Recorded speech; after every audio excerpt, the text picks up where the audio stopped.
All right, rolling. Happy Monday, everybody. Check this out. I have this app, and I can change the color of these lights. So I'm going to make it match red shirt J today. So that's cool. What's going on? I'm in my 40s now, not just wearing black. Am I losing my edge, one might ask? Let's be fair. I lost my edge at 28 years old at a Ruby Tuesdays in Albany, New York. So that's a fun fact. Anyway, I'm working on, this video is so stupid. I'm working on the mix for Elliot M.A.G.S, who just got signed to Smart Punk. Congrats again.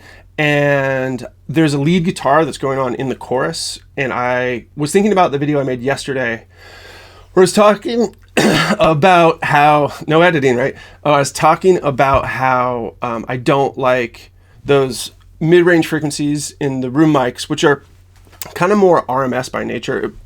It's kind of a stupid way to say that, but like they are more consistent by nature. It's not like a snare drum that's just like in and out. So when I think about like center channel, a lot of times I'm thinking about like vocals are going to dominate, right? Bass guitar usually doesn't conflict with vocals, so that's also typically centered.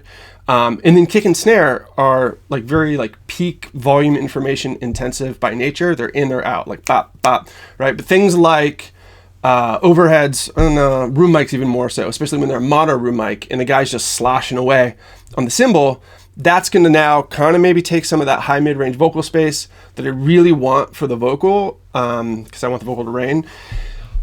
Guitars, center lead guitars that are in an even remotely similar vocal range in the center do the exact same thing. So I was just messing around with this mix and I was like, oh, why don't I show them, the internet, what I do to combat that when it happens. Cool. So here we are. This is the chorus of the song here. This is where it hits. The lead up to the chorus is really cool. I'll show you this.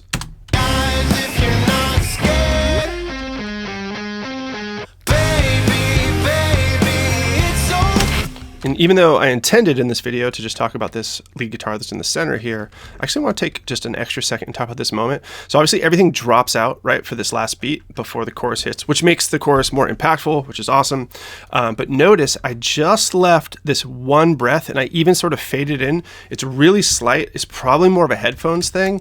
I think this brings kind of like intimacy to the performance, and just having one makes it sound more real than having the doubled as well. Ironically, he hasn't heard this mix yet. He'll probably hear it and be like, can we get rid of that breath? But I like it. Anyway, let's listen to this one more time real quick.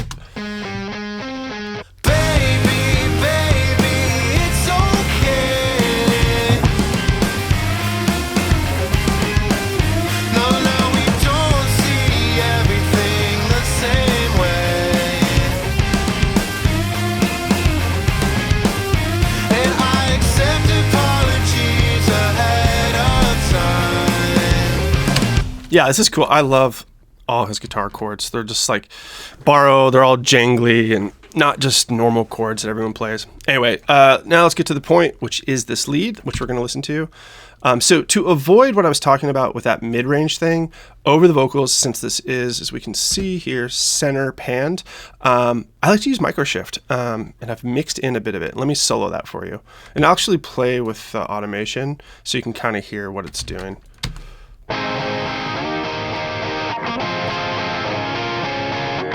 So this is just mono, no stereo, micro shifting.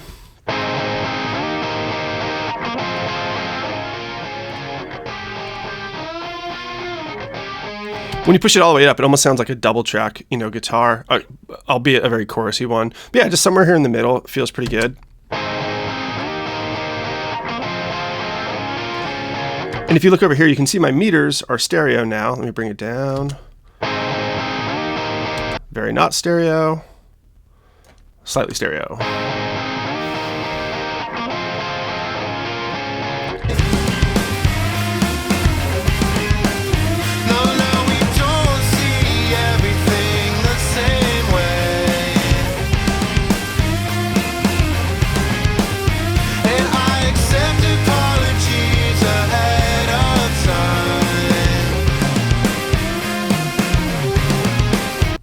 That's all. Back to work for me. Hope everybody's well caffeinated, having a great day. I have to get back to work. I'm trying to finish. I'm not going to. I'm trying to finish these mixes this week, which would probably be next week. But they're coming along really nicely. I'm really stoked on the record.